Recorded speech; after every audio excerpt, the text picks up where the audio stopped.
بعض ایسے علاقے ہیں ہم نے بتایا وہاں موبائل ہے اور زنا، موبائل اور جہالت، تین چیزیں. ایسے ایسے گاؤں ہیں بس بیچارے ایمان والے اتنے خستہ حال ہو گئے، بس عذاب کی دیر ہے اللہ کے. جہالت اور یہ موبائل، اسمارٹ فون آج کل آ گیا، اس میں گھسے ہوئے ہیں، ہر وقت اسی میں لگے ہوئے ہیں، کوئی فائدہ نہیں ہو رہا، ایمان برباد ہو رہا ہے.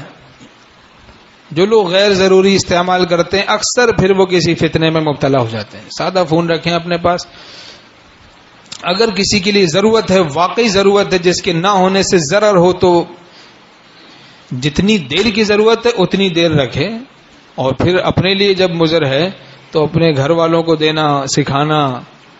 بچے اسی میں لگے ہوئے ہیں، چھوٹے چھوٹے بچے، اور اندر گندگیاں بھری ہوئی ہیں،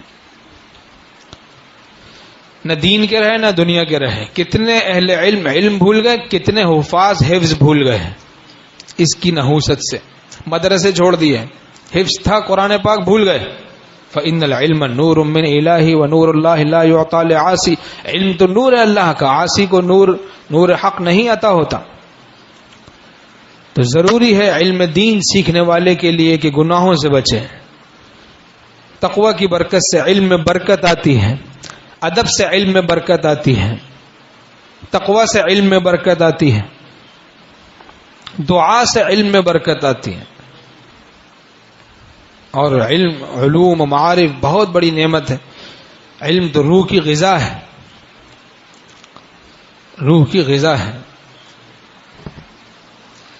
بزرگوں نے فرمایا جسم پہ مارو علم کو تو وہ مار ہے، اور دل پہ مارو علم کو تو وہ یار ہے.